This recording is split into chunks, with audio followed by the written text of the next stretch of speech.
마태복음에 나타난 예수님의 모습은 왕이신 예수 그리스도의 모습을 드러내고 있다고 말씀을 드렸습니다.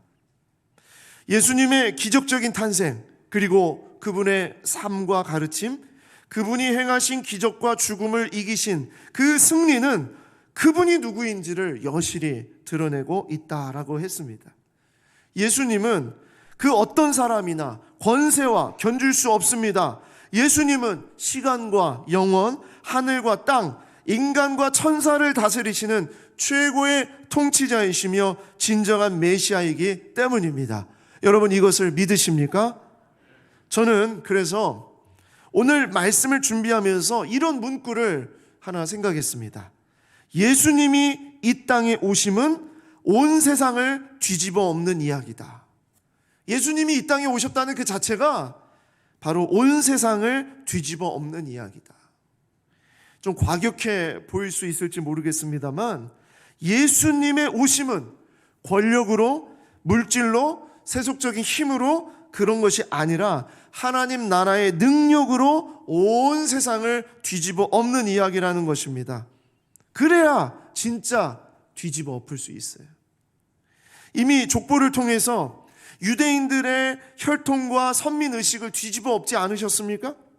유대인들의 혈통으로만 되어야 할 족보에 이방 여인들이 등장을 하고 그것도 정상적인 결혼 관계가 아닌 사람들의 이야기가 섞여 있고, 흙수저도 그런 흙수저가 없어요. 볼품없고 냄새나는 말구유에 음지에 버려진 쪽박과 같은 그런 인생 속에 저 쓸모없이 버려진 모퉁이 돌과 같은 그런 모습으로 이 땅에 오셨다는 겁니다.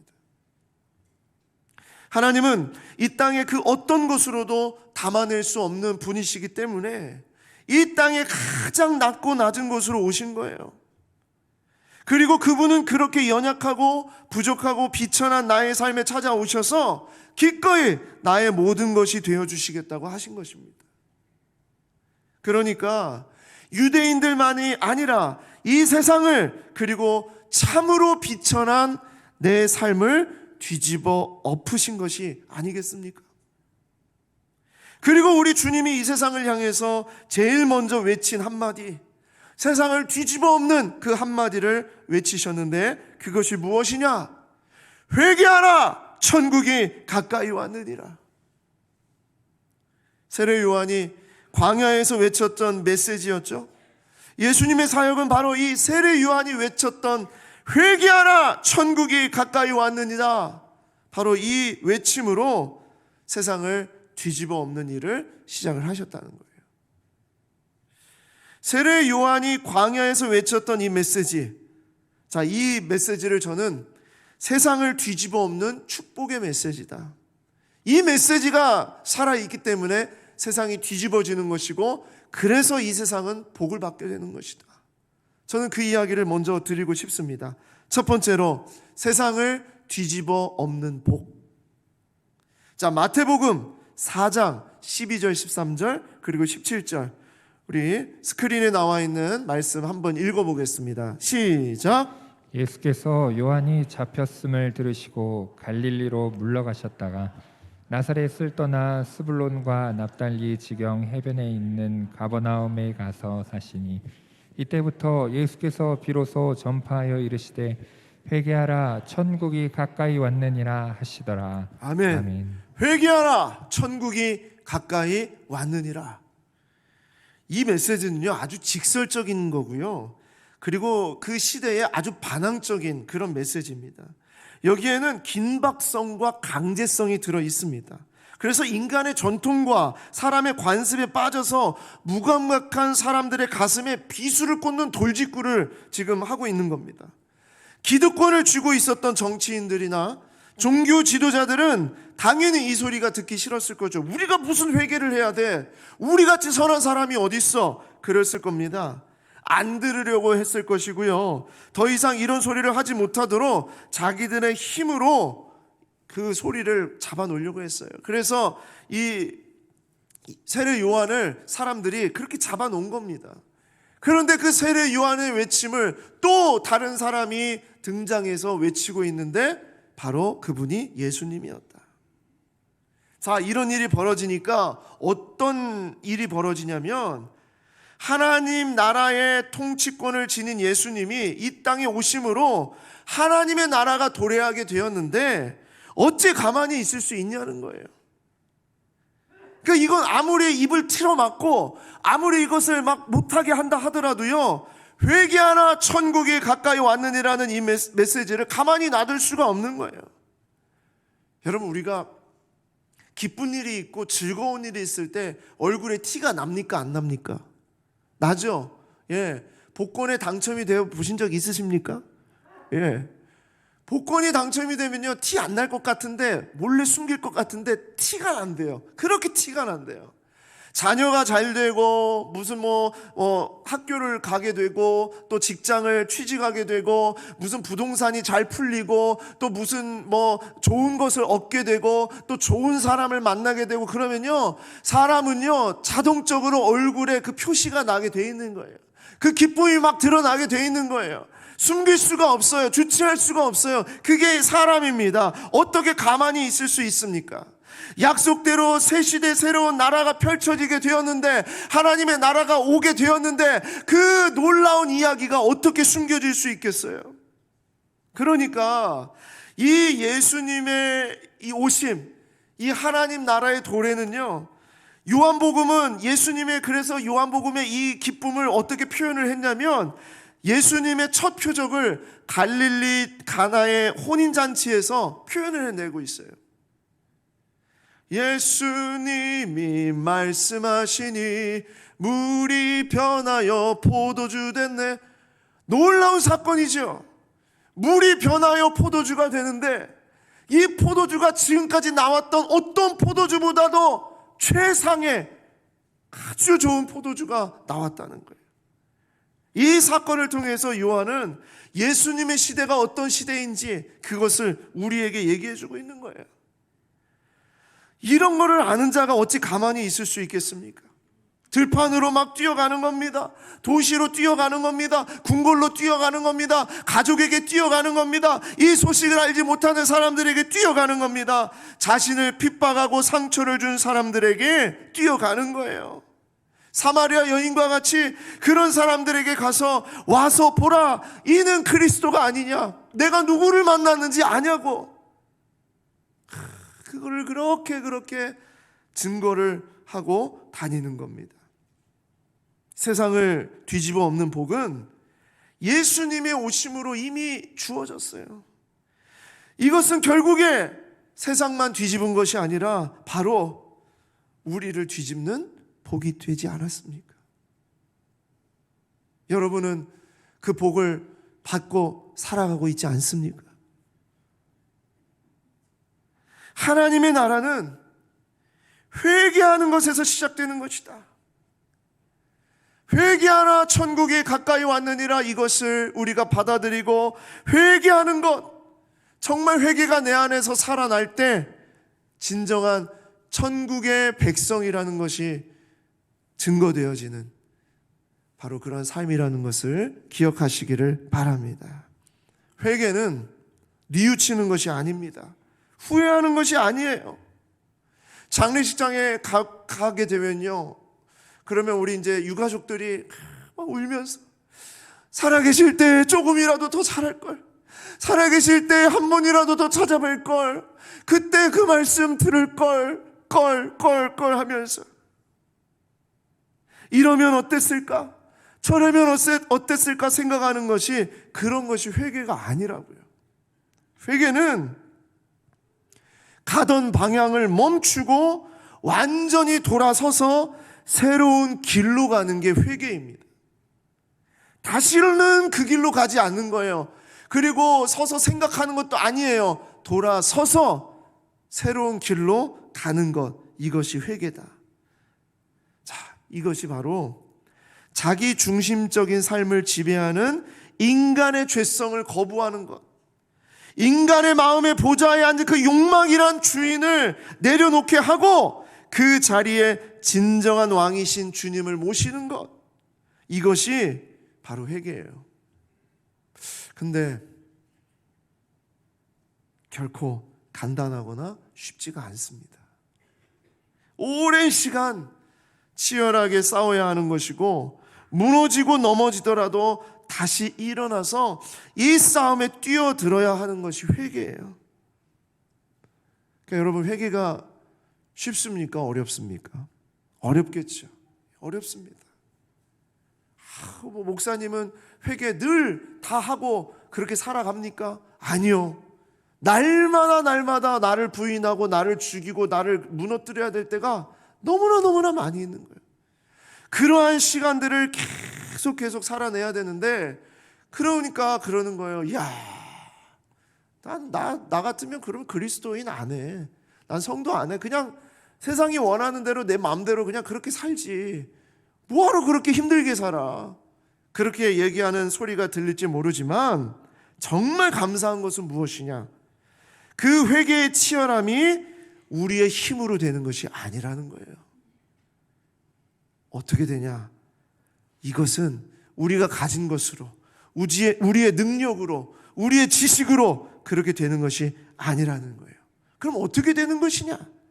마태복음 4장 19절 20절 말씀 한번 보시겠습니다. 한번 같이 읽겠습니다. 시작. 말씀하시되 나를 따라오라. 내가 너희를 사람을 낚는 어부가 되게 하리라 하시니, 그들이 곧 그물을 버려두고 예수를 따르니라. 아멘.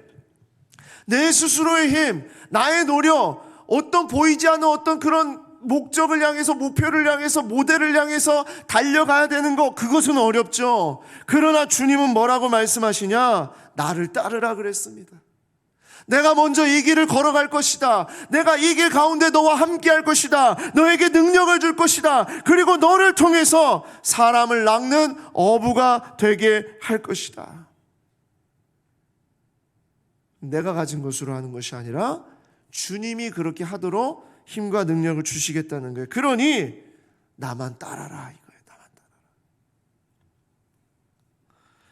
그리스도를 따르는 자는요, 하나님 나라의 복을 지닌 자가 된다는 것은요, 자기 중심적인 태도와 자치권을 내려놓고 우리의 삶을 그리스도의 인도와 다스림에 계속 맡기는 바로 그 몸부림, 그것입니다.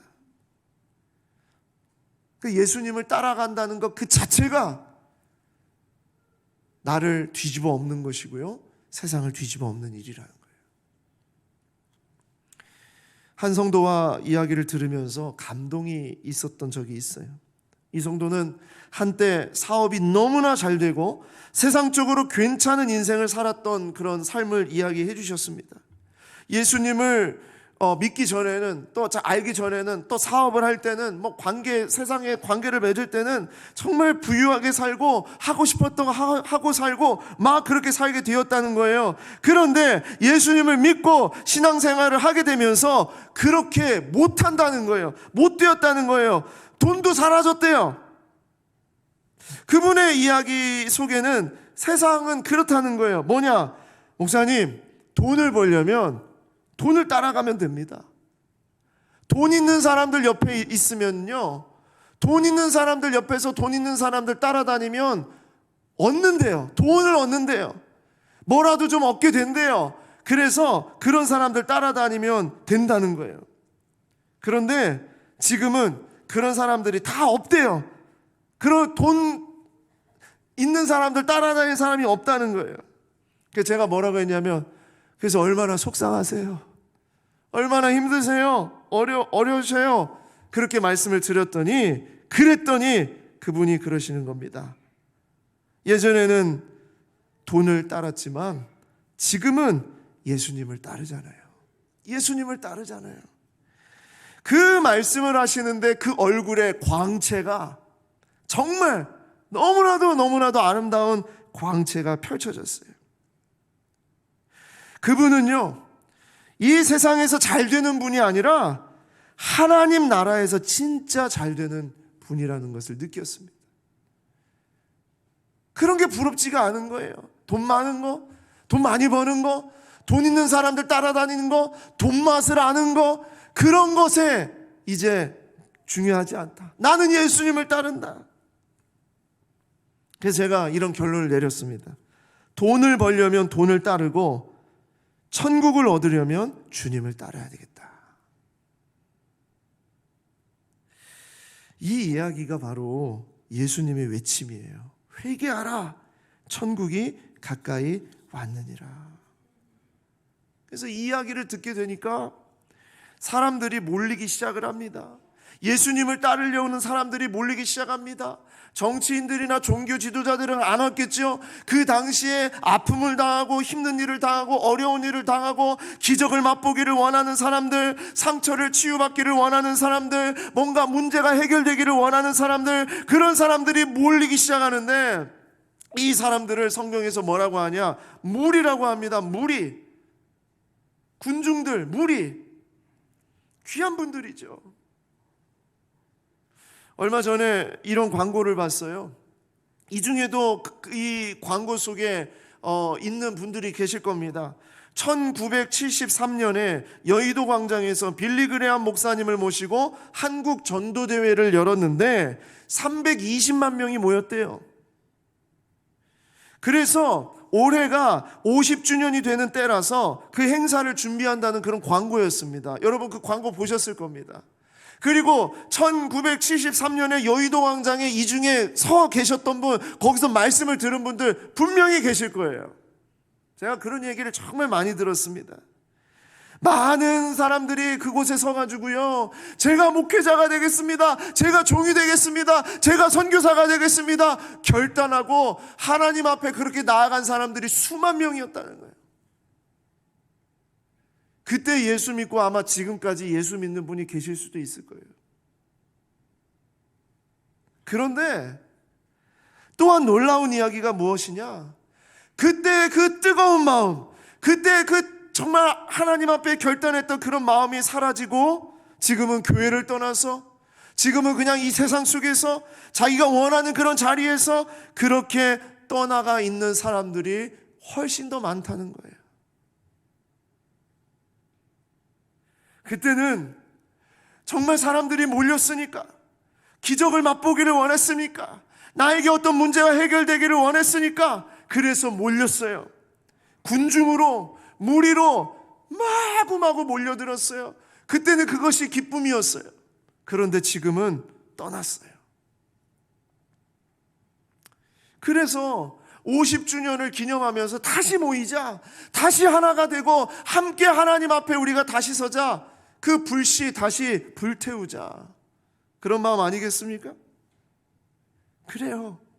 우리 주님은요, 우리 주님의 마음이 그렇습니다. 주님은 추종하는 것으로, 그냥 이렇게 모이는 것으로, 그리고 군중으로, 무리로 만족하지 않으신다는 거예요.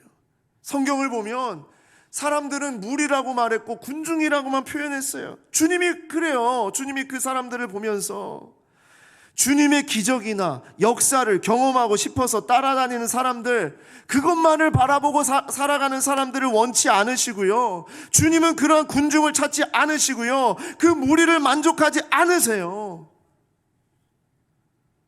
주님은 무엇을 원하시냐?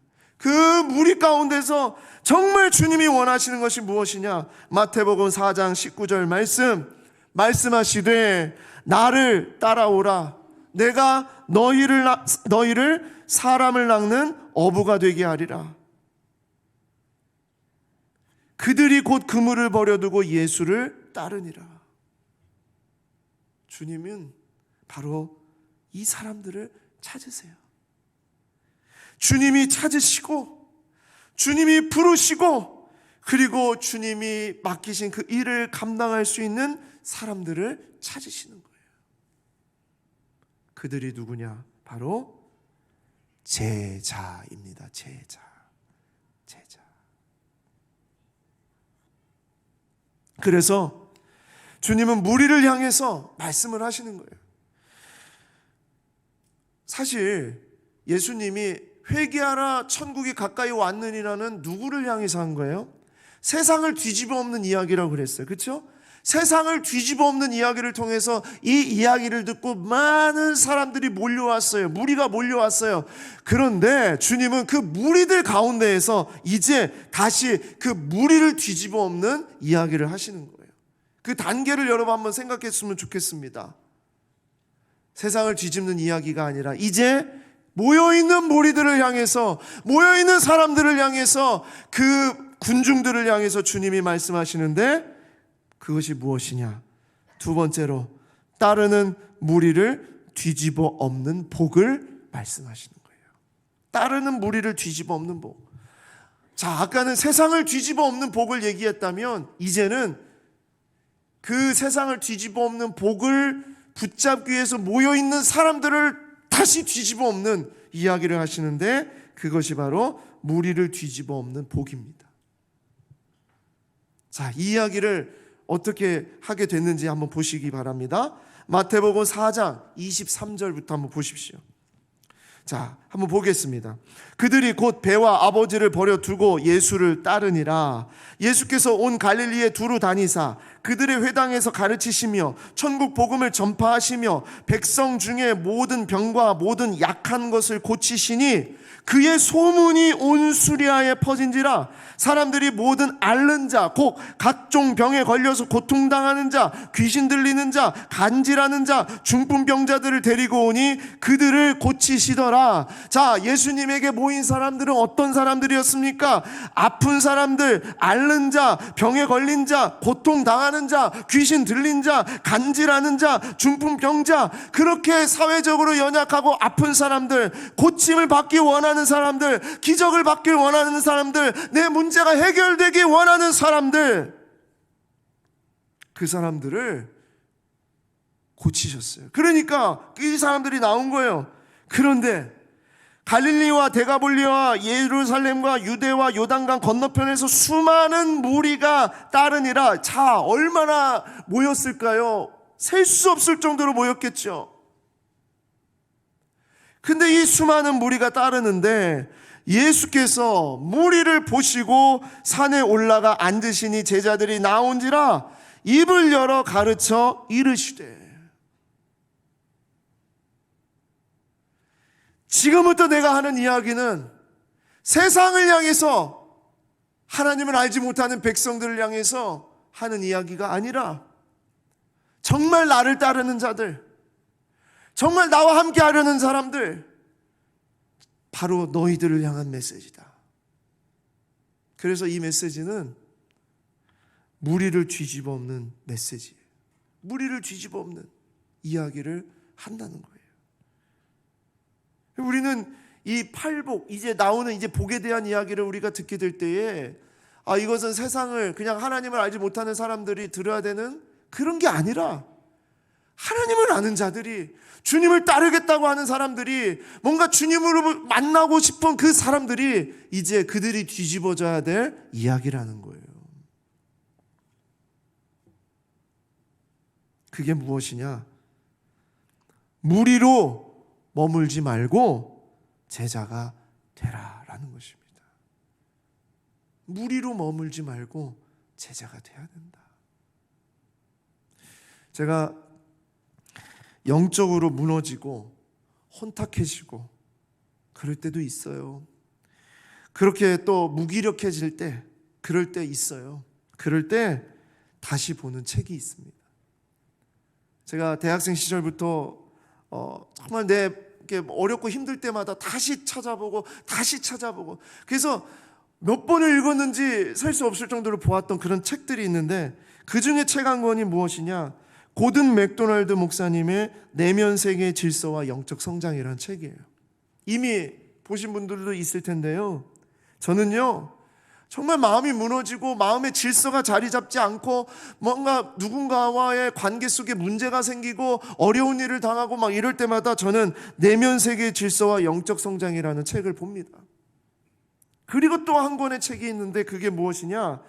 카일 아이들먼 목사님의 Not a Fan, 팬인가 제자인가라는 책이에요. 제가 몇 번 여러분한테 소개를 했습니다. Not a Fan, 하나의 팬으로 있지 말고 제자가 되라는 거예요. 팬인가 제자인가. 저는 이 두 권을요, 우리 성도들에게, 특히 무기력한 삶을 사는 그리스도인들에게 아주 강력하게 추천하는 책입니다. 특별히 이 카일 아이들먼의 팬인가 제자인가라는 이 책은요 분명합니다. 아주 정말 선명해요. 주님이 이 땅에 오셔서 하신 말씀을 딱 요약하면 이거라는 거예요. 이 세상에는 두 종류의 그리스도인들이 있다는 거예요. 주님을 따르는 두 사람들이 있다는 거예요. 어떤 사람이, 한 사람은 그냥 팬인 거예요. 무리예요. 군중입니다. 이 사람들은 어떤 사람들이냐면 와서 환호하다가 사라져버리는 사람들이에요. 종려나무 가지를 들고 호산나 다윗의 자손이여 호산나 불렀던 이스라엘 백성들과 같이 자기들이 좋고 자기들이 원하는 어떤 메시아의 모습을 정말 이룰 것이라는 그런 소망이 있을 때는요, 환호하고 만세, 정말 우리 주님이시다 막 그렇게 했다가, 그러나 십자가를 지고 그 길을 걸어가야 된다는 것을 알게 되었을 때는 다 그분을 떠나버리는 그런 존재들, 와서 환호하다가 사라져버리는 사람, 그게 팬이에요. 팬. 근데 제자는 어떤 사람들이냐? 와서 죽고 섬기는 사람. 와서 죽고 섬기는 사람. 그래서 카일 아이들먼은 이렇게 말합니다. 예수님의 관심사는 신앙의 연수가 아니라 헌신의 깊이다. 예수님의 관심은 뭐 언제부터 예수를 믿었냐, 얼마나 교회 생활을 했냐, 뭐 내가 미션 스쿨을 나왔냐 안 나왔냐, 이런 것이 예수님의 관심이 아니라 얼마나 당신의 몸을 던질 것이냐, 주님 앞에 얼마나 내 몸을 던질 것이냐, 주님을 어떻게 따라갈 것이냐. 예수님의 관심은 바로 거기에 있었다는 거예요. 여러분들에게 질문합니다. 여러분은 팬입니까? 제자입니까? 여러분은 뭐라고 생각하세요? 진정으로 여러분에게 있어서의 신앙 고백은 무엇입니까? 주님은 무리로 모여있는 백성들에게 진짜 너희가 내 제자라고, 너희가 정말 하나님 나라의 백성으로 살아가기를 원한다면 지금부터 하는 내 얘기를 잘 들어라.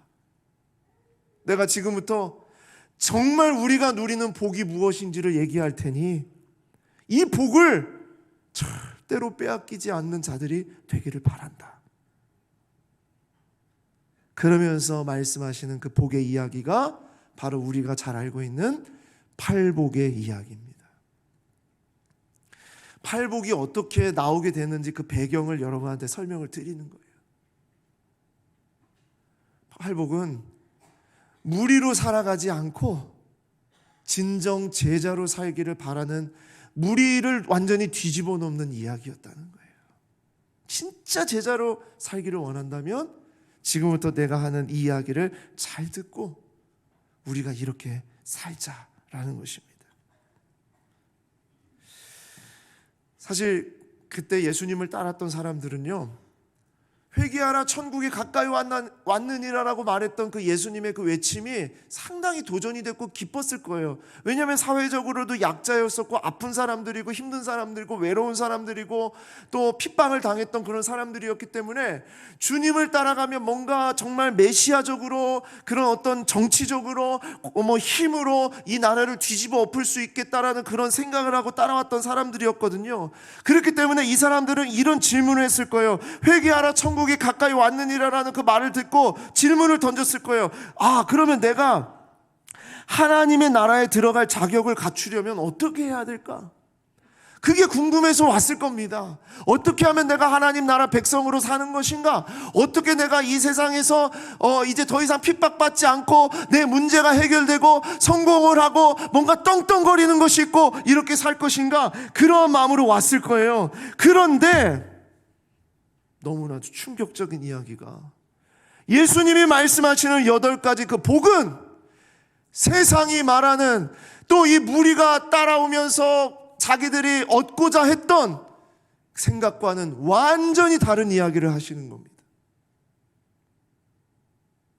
세상에서는 복이라고도 말하지 않는, 뭐 성공, 세상이 말하는 어떤 그런 자랑, 뭐 이루는 거, 그런 거하고도 아무런 상관이 없는 그런 이야기로 그것이 진짜 복이라고 얘기를 하시는 거예요. 이 무리들은요, 충격을 받을 수밖에 없는 겁니다.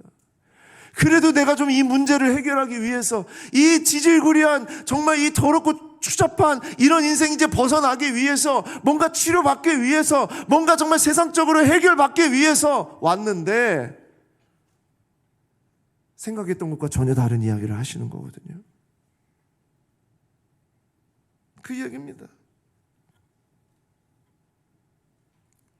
오늘 우리가 읽은 말씀을 이렇게 보게 되면요, 이 팔복을 얘기하실 때 심령이 가난한 자는 복이 있나니 천국이 그들의 것이며, 이런 방식으로 써놨어요.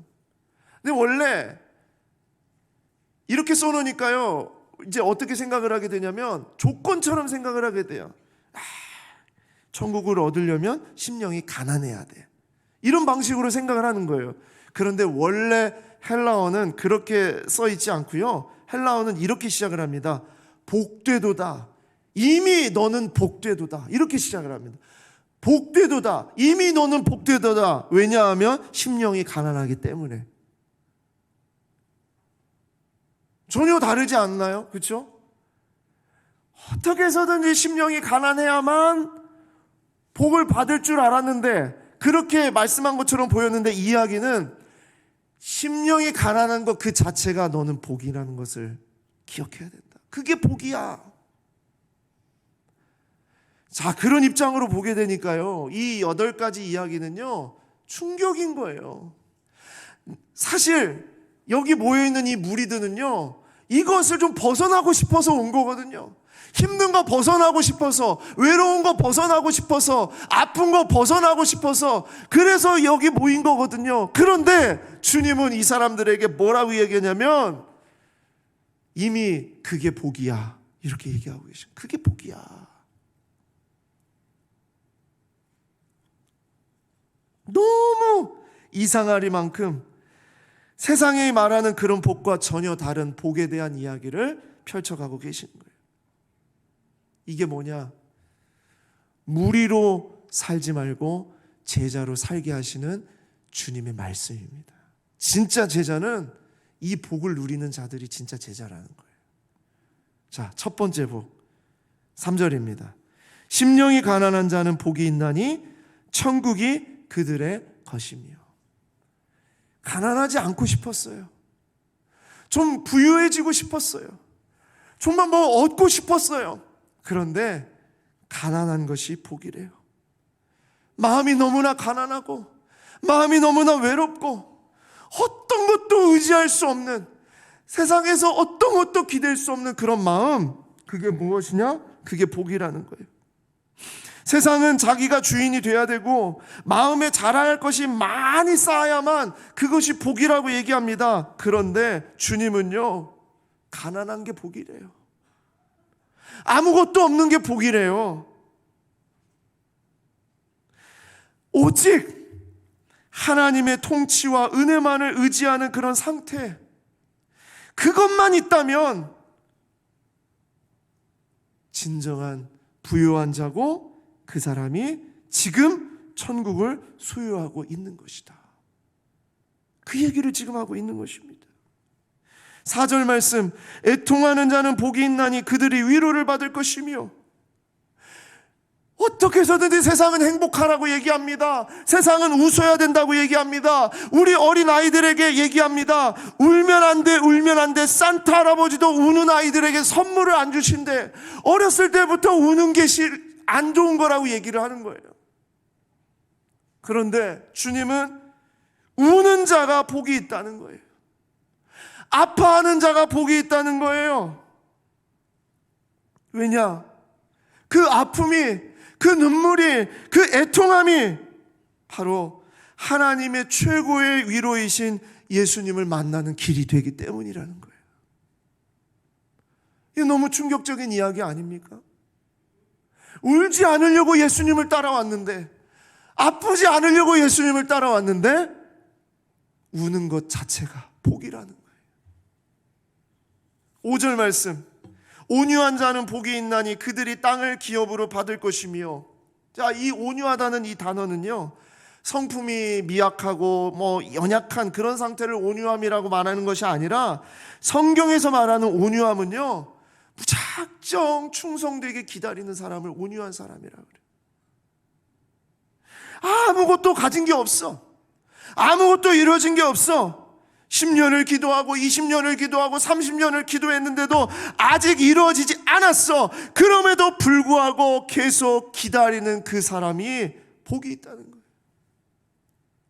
기다리지 않으려고 했어요. 예수님을 따라온 이유가 이 문제가 해결이 빨리 되기를 원했기 때문이에요. 이 문제가 내 곁에서 사라지기를 원했어요. 그런데 주님은 계속 기다리는 것 그 자체가 복이라는 거예요. 세상에서는 권력을 쥐어서 힘을 가져서 그렇게 하면서 그 문제를 힘으로 해결해 나가면서 할 수 있다고 그렇게 얘기하면서 기다리는 것이 멍청한 거야, 기다리는 것이 바보야, 그렇게 얘기합니다. 그러나 주님은 뭐라고 얘기하시냐?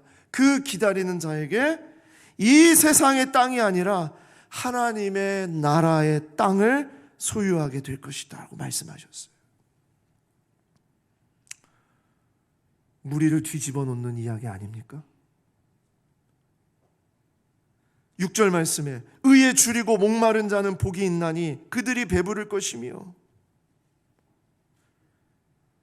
세상에서의 의는요, 세상의 법도를 지키는 것이고 세상의 기준을 지키는 것이고 세상 사람들이 다 그렇게 해, 그거 그냥 같이 지키면 그게 의로운 거라고 생각을 했어요. 그러나 하나님 나라의 백성의 의는요, 그게 아니라 예수님과의 관계입니다.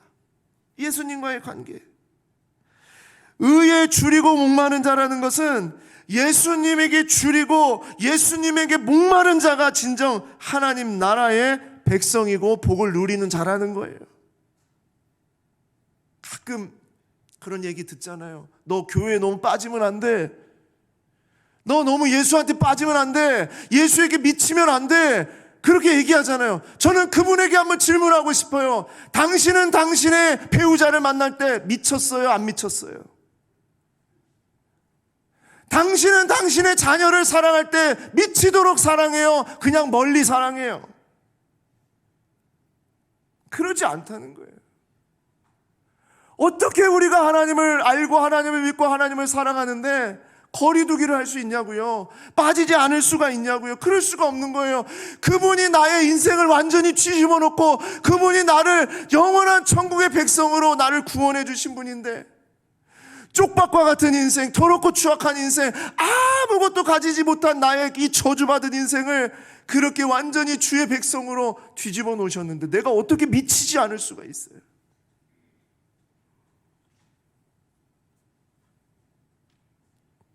7절 말씀에 긍휼히 여기는 자는 복이 있나니 그들이 긍휼히 여김을 받을 것이요. 세상은 이런 사람들 보고 바보 같다고 얘기하는 거예요. 야, 어떻게든지 착취하고 폭력을 일삼아서라도 빼앗아야지. 가끔은 불쌍히 여길 줄 모르는 권세를 누리고 사는 것도 괜찮아. 떵떵거리는 그런 삶 한번 살아봐야 되지 않겠어? 세상을 그렇게 얘기합니다. 그런데 하나님 나라의 백성은요, 긍휼히 여기는 자리에 기꺼이 가는 거예요. 아니, 사실은 가고 싶지 않았어. 그 불쌍한 인생 살고 싶지 않았어.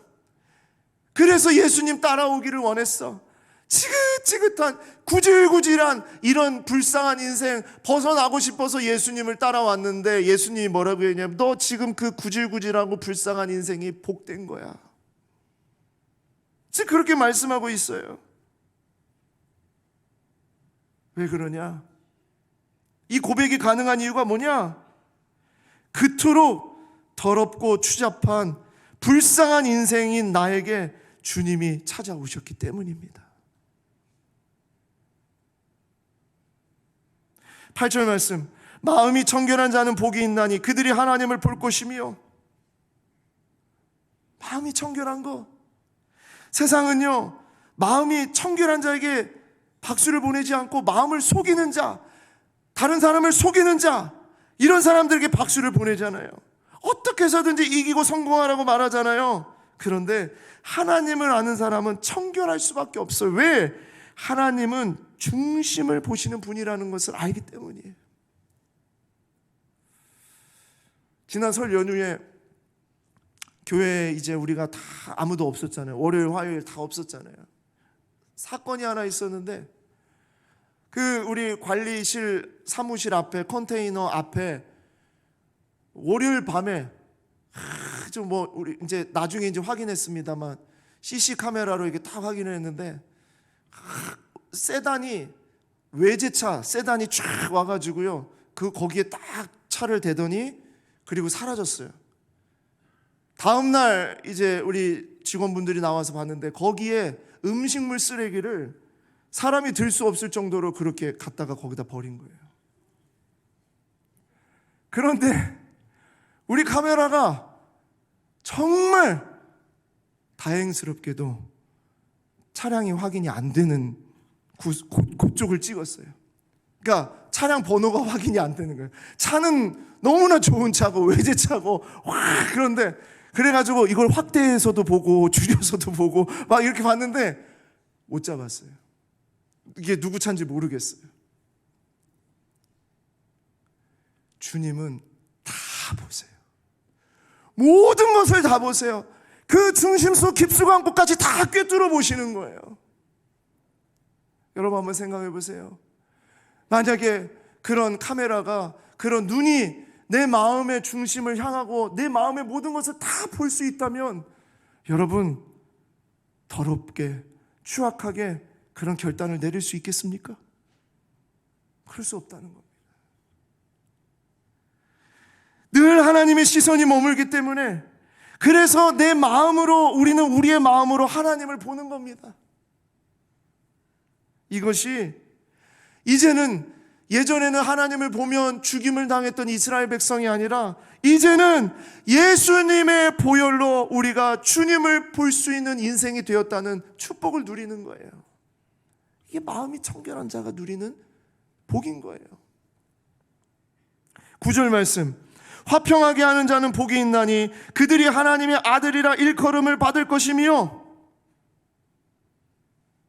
세상은요 얘기합니다. 아니 너는 네 일도 감당하지 못하면서 다른 사람 인생에 끼어들어서 그 화평하게 만들려고 그렇게 애를 쓰냐, 그런 얘기예요.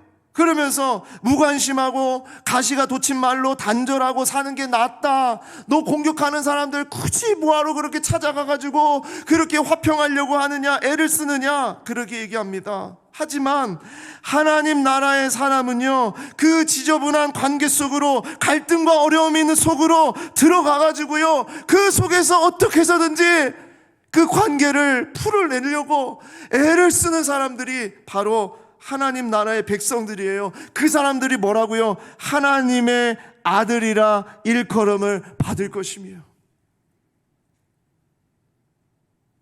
그 일을 위해서 좀 편하게 살고 싶어서 예수님 따라왔고, 안정적인 삶을 살기 위해서 예수님을 따라왔고, 그리고 뭔가 좀 그래도 좀 구질구질한 거 안 보기 위해서 예수님 따라왔는데, 예수님 뭐라고 얘기하시냐면 그런 자리로 다시 돌아가라.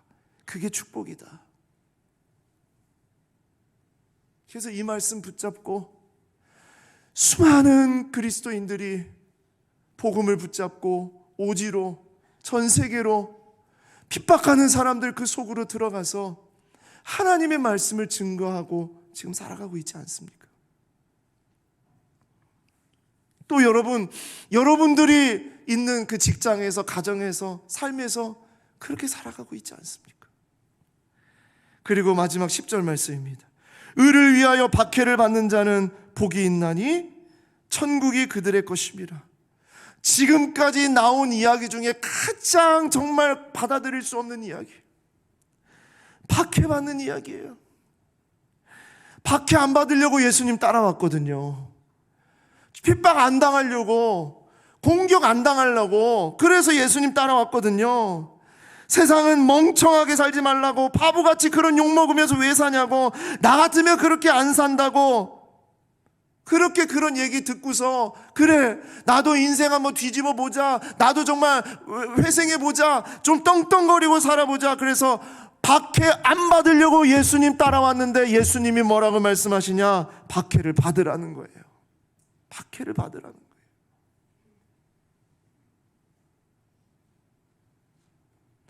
사실 제일 속상하고 그럴 때가 언제입니까? 제가 많이 이제 고민을 해봤는데, 박해받을 만한 일이 있어서 박해받을 때는 그래도 이해가 돼요. 그런데 박해받을 만한 일이 아니야. 그냥 내가 예수 믿는 사람이고 교회 다닌다는 그런 것 때문에 세상은 희생하고 손해보는 것이 당연한 것처럼 우리한테 그렇게 얘기를 해요. 너는 그래도 교회 다니잖아. 교회 다니서 그러면 안 되지. 나는 교회는 안 다니니까 내 마음대로 해도 되잖아.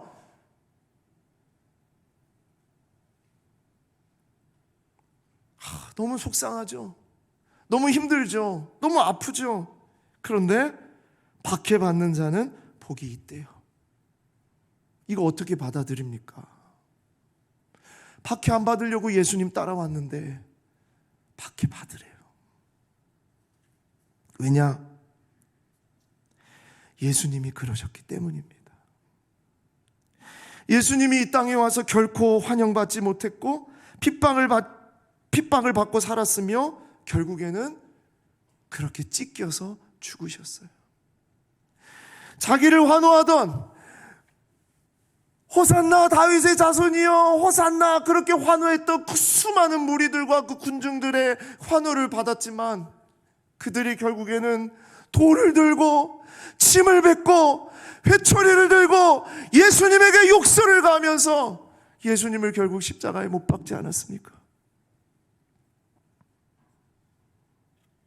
하나님의 나라는 바로 박해를 받는 자들의 것이다 라고 말씀하세요. 자, 어떻습니까? 팔복은 그냥 좋은 줄만 알았는데 그냥 우리가 팔복이라고 얘기하니까 너무 좋다 그런 줄 알았는데 여러분 감당하시겠습니까? 근데 예수님은 마지막으로 활용점점 한 번 더 강하게 분명한 어조로 말씀하세요. 자, 마태복음 5장 11절 12절 마지막 우리 한번 읽어보겠습니다. 시작. 말미암아 너희를 욕하고 박해하고 거짓으로 너희를 거슬러 모든 악한 말을 할 때에는 너희에게 복이 있나니 기뻐하고 즐거워하라. 하늘에서 너희의 상이 큼이라. 너희 전에 있던 선지자들도 이같이 박해하였느니라. 이게 정말 도저히 받아들일 수 없는 너무나도 놀라운 이야기죠. 나로 말미암아 너희를 욕하고 박해하고 거짓으로 너희를 거슬려 모든 악한 말을 할 때에 너희에게 복이 있나니. 이게 말이 됩니까? 그리고 더 충격적인 말씀, 기뻐하고 즐거워하라. 결국 이 이야기는 우리에게 무엇을 얘기하고 있는 것일까요? 무리로 살지 말고 제자로 살아야 이게 뭔지 안다는 거예요. 결단하라는 거예요. 그래, 무리로 왔어요. 그래, 무리로 왔는데 나는 내가 정말 원하는 것은 너희가 무리로 남는 것이 아니라 너희가 진짜 제자가 되는 거야. 진짜 제자가 뭔지 알아? 나로 말미암아 너희를 욕하고 박해하고 거짓으로 너희를 거슬러 모든 악한 말을 할 때에 그게 복이라는 것을 아는 자들이 진짜 내 제자야. 그러면 어떻게 되냐? 기뻐하고 즐거워할 수 있어. 이런 말도 안 되는 이야기를, 받아들일 수 없는 이야기를 예수님은 상상수훈의 첫 번째 이야기로 바로 이 백성들에게, 나를 따르려고 하는 그 예수님을 따르려는 백성들에게 말씀하고 있는 거예요. 팬으로서는요, 군중으로서는요, 무리로서는요 결코 그 가운데서 기뻐하고 즐거워할 수 없습니다. 무리는 그렇게 할 수 없어요. 팬으로 따라다니는 사람은 그럴 수 없어요. 오직 제자로 사는 자만이 가능한 겁니다.